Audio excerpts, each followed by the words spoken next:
obviously that national championship team 2 years ago was centered around three pretty incredible guards. Yeah, to say the least.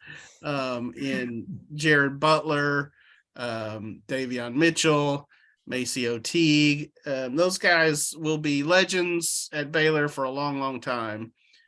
Where does this sort of three-headed guard monster with Keontae George, Adam Flagler, and I guess LJ Cryer, kind of, how do they stack up against those guys? Yeah.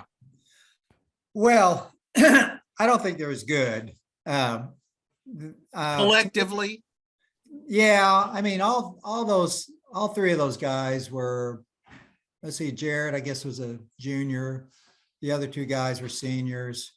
So those guys, they weren't just consistent shooters. I mean, Davion Mitchell was an incredible three-point shooter as a senior.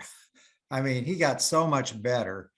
And and defensively, those guys are nails, especially Davion.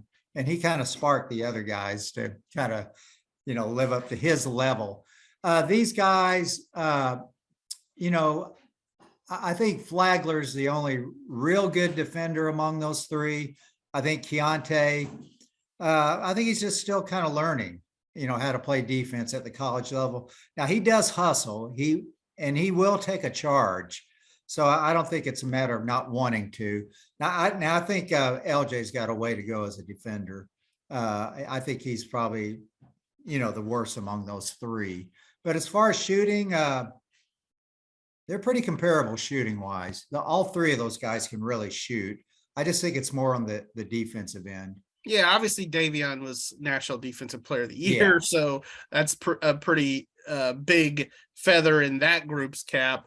I will say, I do feel like in terms, and we've talked about this on the pod, but in terms of ceiling, Keontae George's ceiling is, it's like the Sistine Chapel. I mean, it's way up there. And he's a guy I feel like, to a certain extent, I think Baylor's March run could hinge on, just how far Keontae could carry him. Yeah, I agree with that. And I think they could be pretty good by March.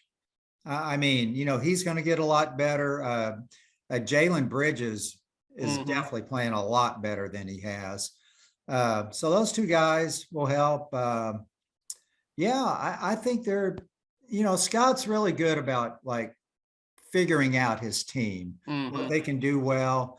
And that's why I think they often tend to improve during the year, because he'll make some adjustments that will fit that team.